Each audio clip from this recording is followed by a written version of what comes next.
Welcome to Not a Great Whisperer podcast. I'm your host, Katy Rey. We interview ordinary people living extraordinary lives. I'm a fierce leader in the community, empowering you to own your story and be exactly who you were meant to be and live life to the fullest. But today I am blessed to have Phil Nahajewski. Did I say it? Yes. You know, Phil said we could just say Phil, but we got to give the whole name, Thanks for joining. Oh, my pleasure, Katy. My hope today, by the way, is to be just half as good as a guest as you were on my show last year, CFO Coffee Talk. We did have some fun. Listen, Phil is very, very good about scheduling. This is how much time we have. We're not going over. And I'm like, hey, we're just going to join, chat it up. I love it. Phil, okay, this is one of my favorite questions. So say I bumped into you on the street. I mean, of course I would say, excuse me, but who are you? How would you describe yourself? So first I would assess whether I should give you a professional or personal answer. Both. And because you look so businesslike, I probably would give you my professional. I'm a fractional CFO and a partner in the Florida CFO Group. Depending on who you run into, I like that. Yeah.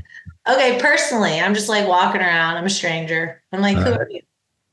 Well, this has been my aspiration from my early days to be just Phil. And there's a story behind that, Katy. Love it. I can't wait to hear it. I'm an identical twin, and we were very identical. So for probably the first 15 years of my life, I never was just Phil. I was always one of the twins, or Phil and Al. Oh my and God. I mean, this is how identical we were.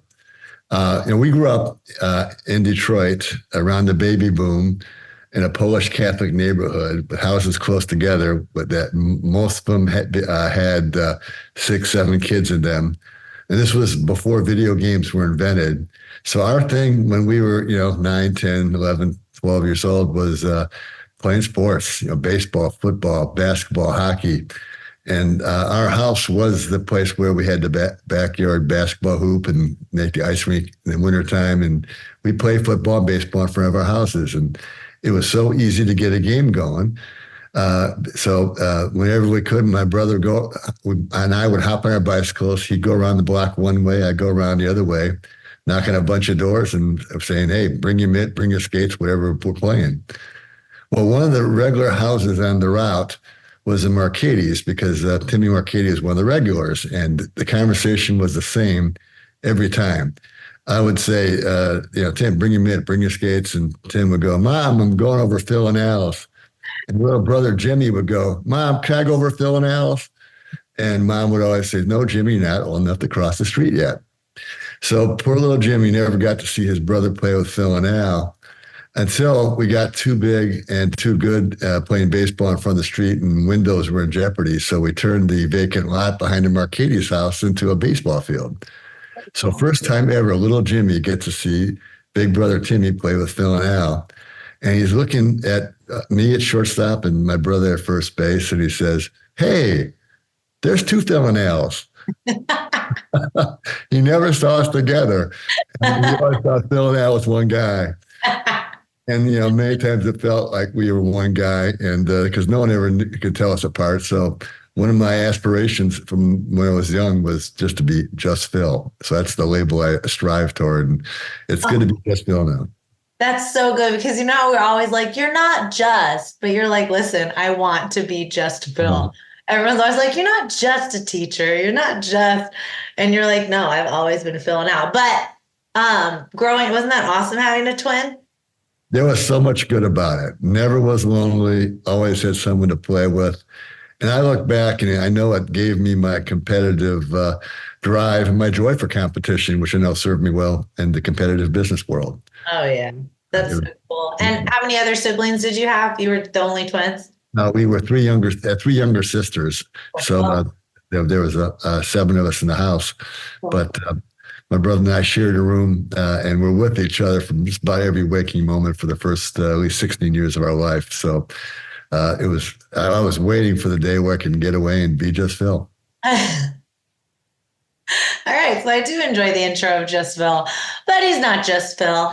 Tell us, okay, tell me one of your favorite professional like memories, like one of your experiences that really are like one of your favorites. Okay. Because that was one of your favorite personal ones, which was awesome. Yeah. Uh, Probably when I made my escape from the computer mainframe business to cable TV. Um, I was born just a couple months before Steve Jobs and 10 months before Bill Gates. And I was probably ahead of those guys in the early 80s, climbing the corporate ladder of the second largest mainframe computer company in the world, Burroughs, which was growing like crazy. I was 2 billion when I joined them. We got to 5 billion in about 8 years, and lots of job opportunities that were coming my way, and everything was great until those two disruptive punks came out of their garages and turned took about 70% of our market share away from us. So I had to go find a job for greener pastures, and a recruiter suggested I talk to this cable company in Ohio that just done a bunch of acquisitions. I was a veteran of the Burroughs-Sperry merger, which was combining two $5 billion companies together in the late 80s. So it made me look like a good candidate for my first CFO job, which was to be the lead financial executive of a new operation blending 4 acquisitions in Ohio. And there was the start of my cable career. My favorite story was when I met someone who would become my mentor and longtime friend, Bill Zerhut, at the job interview.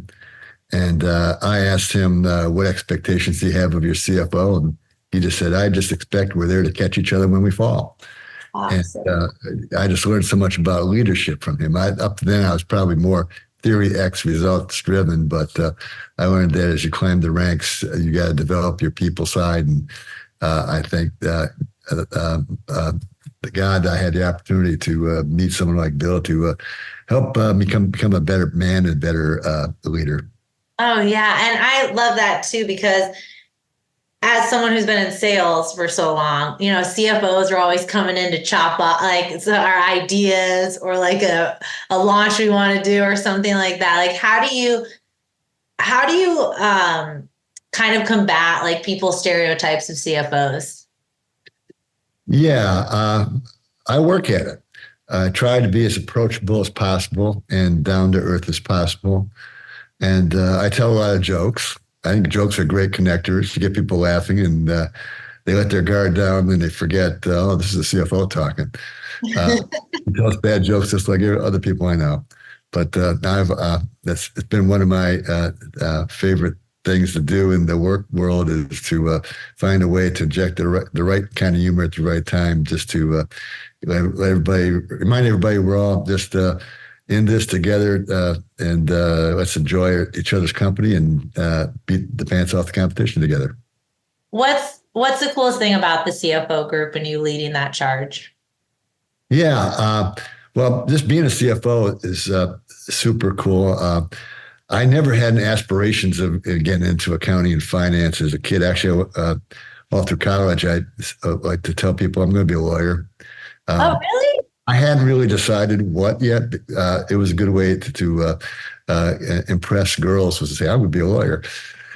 But actually, I and it worked. I married a beautiful young woman who I'm still with 45 years later. And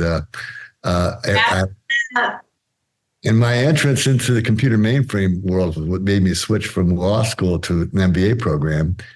We had just started a family, bought our first house, and money was tight. And the Burroughs, when they hired me, said, we'll pay for your education. I said, well, I'm going to law school. I said, well, we don't pay for law school. We pay for MBA. I said, oh, I'm going for an MBA. Okay, I guess I'll change. And I don't look back with any regret because I was starting to realize that whereas the attorneys are brought into the huddle when there's a problem, the CFOs are in the huddle in every play. Yeah, I like that. What we're about is really integrating every function of the organization around the strategic financial plan. So I get to hang with sales and marketing and HR and technology and engineering folks and customer service and just the whole gamut of professional people. And that's what really the difference between a CFO and a controller is. We're more external to the accounting function and to the finance function that we lead it, but our main mission is to rally the whole organization around the financial plan so we can drive financial performance. Mhm. Oh yeah. I mean, I love being just involved in small things with this group because I'm learning so much, and it's removing that, oh, CFOs are really just here to stop me from just being me today.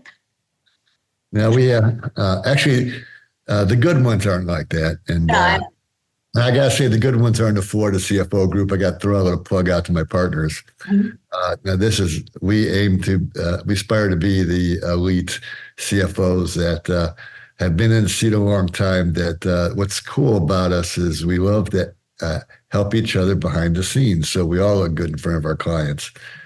So, and as we get to the age, as many of us say, the back nine of our careers, the thrill of working that 50, 60-hour week it takes to be a CFO of $1 billion company is no longer there. So being a fractional CFO for small companies is perfect for us because we can dial back just the amount that we want to dial back.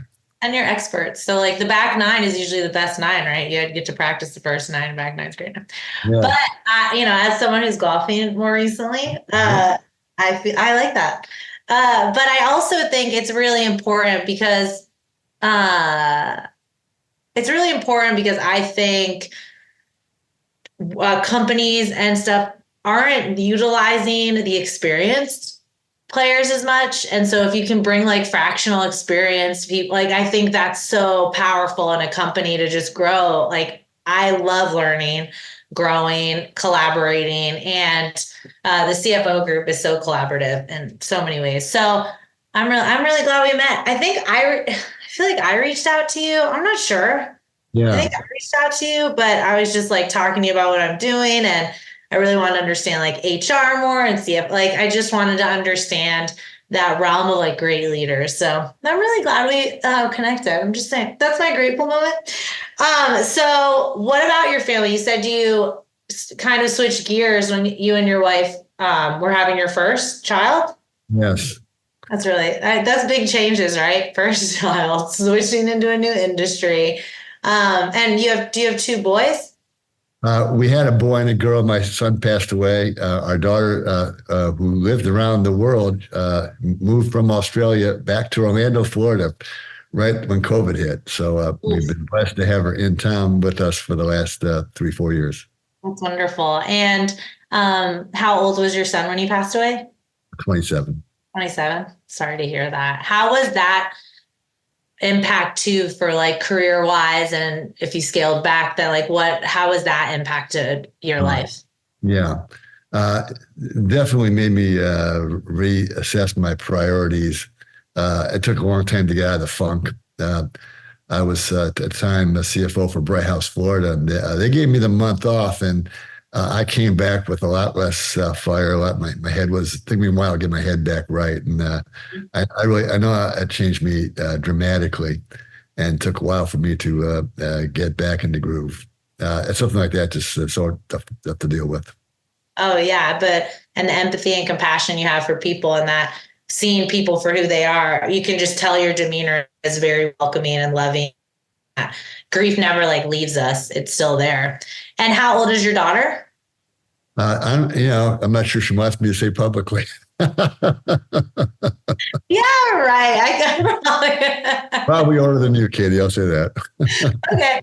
But she's back where you're at in Orlando. That's great. And has she gone like is she a numbers gal? Like which way?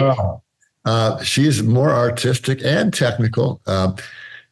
She's a web designer, e-commerce expert for a company called Shogun Labs, which is doing remarkably well.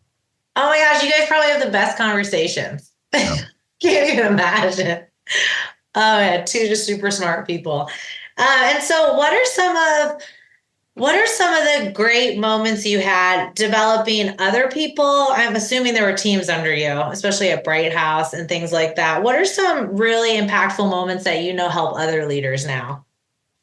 Yeah, I love to look back and see the people that used to work for me rise. And what I really got into, especially after my son passed away, was appreciation for mentoring. And I was asked to be one of the exceptional men who had to be mentors in the women's leadership circle for Bright House Networks. Sad to say, we didn't have enough women executives to be assigned mentors for all the rising women superstars we had in our organization. So they drafted three of us guys in that role. And I did it for 7 years and established some wonderful relationships that are still going strong today. So, Oh, that's so cool. I'm so glad you said that. One of my big things is I know they have like women leadership groups and things like that. I'm like, no, the men need to be here with us so we can all grow together and, like to push women forward to help, So that is so cool that you got to do that. yeah, and I went to most of the meetings too. I actually moved from Tampa to Orlando with the HR director who was VP, who was leading the charge on this thing, and she drafted me into the program. So cool. It was nice enough to tell me that when we talk about women's executive presence training, there'd be a lot of hair and makeup tips. So you can skip that one, Phil. And why are there hair and makeup tips? But also, how rude. Why would you not want to give us hair tips? That is so wrong. And how about your wife? How has this journey been with you both? 45 or 47? Yeah, 45 years. I better get it right. A couple of years ago, we were doing these videos for the Florida CFO Group called Ask a CFO, and we get one question a month and multiple answers. And the question of the month, 1 November, was, what are we thankful for? And I said, I'm thankful for 3 years of partnership in the Florida CFO Group and 45 years of marriage to this beautiful woman. And then she was alongside me and she said, it's only been 44 years. And I said, well, it seems like 45. That's awesome. You met, when did you meet? Was it in school? No, actually, she picked me up in a bar. Yes. One of those meaningful coincidences in your life. You get up under the same roof and happen to bump into each other, and it turns out something beautiful. Awesome. That's really cool. That's really cool. And how does she feel about just CFO Group, you doing fractional? I feel like it's so awesome. Yeah. Well, first of all, she's been such a trooper moving with me around the country. What the strange thing happened is that when I got my Bright House severance package, it was the first time she had to be with me during the work week. And actually, right now when we walk around the neighborhood, she describes, I only have one client that makes me come to their office once a week. And that's Thursdays, and she describes that as her day. So, I love that though. What a transition that you're like around now, working from home, that is a big transition. And I'm so glad you guys got through it and you're here. It's great. 45 years. But it's crazy to me when people are like, oh, I can't work with my spouse or I can't be in this. I'm like, why did you get married? Come on. I know you have to be in separate places. My spouse and he loves to golf. Go ahead, go golf. I'll go do it, But I think it's so funny. See, she handled it. She adjusted. She adjusted Monday through Wednesday. She's a trooper. That's great. So what are some of your go-tos? I know you're an avid reader, and what are some, say on maybe a tired, I feel like you're pretty consistent though, bringing the energy, but on a tired day or exhausted day or on your hard days, is there books? Is there podcasts? Is there music? Is there something that you do all the time that's consistent for you? I like to mix it up. I do my new ritual health-wise is I have a rowing machine on my lanai that I like to watch the sunrise while I row and listen to music, usually, occasionally an audible or podcast.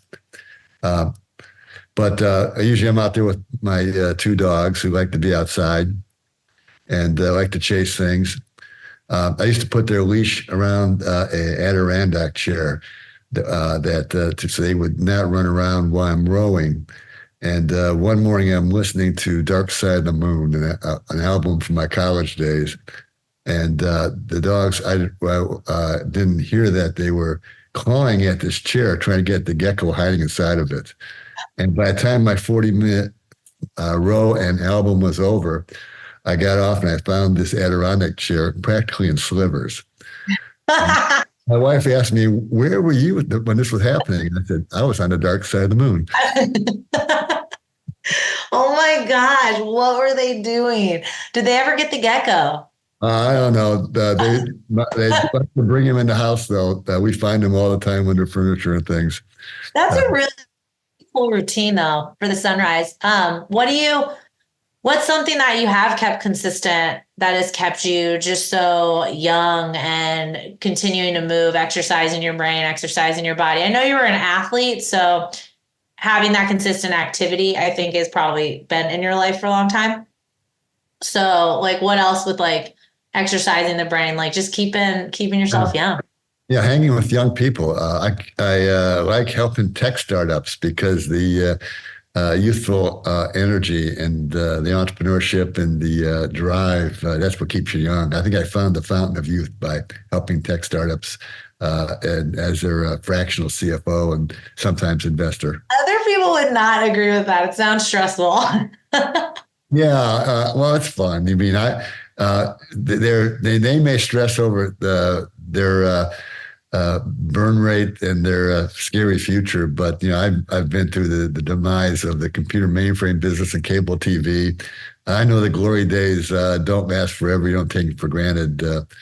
And I also know that you can stretch out your duration of your gig, but with good financial planning. So that's what I'm there for. I mean, you're helping everybody. I love it. Okay, so what's one thing you want to leave our listeners with? Just Phil has something to tell us. Yeah. Chase after experience. I know I'm a good CFO because I said yes to a lot of challenging things in my career. I said yes to being fractional, which means when you are doing being retained by 6 to 8 clients, you're learning 6 to 8 times faster. And find partners because my partners in the Florida CFO Group, I got 30 of them now, just add to my experience. I could tap into their experience. So experience is gold and chase it and relish it. I love that. And where can we find the CFO Group? What is your website? FloridaCFOGroup.com. Amazing. Phil, we did it. You can find Phil on Not a Great Whisperer podcast, KatyRey.com. at The Real Katy Rey. This was so pleasant, very joyful today. I appreciate you making the time. Thank you, Katy. It's an honor. You are really good at this. Thanks, Phil. All right.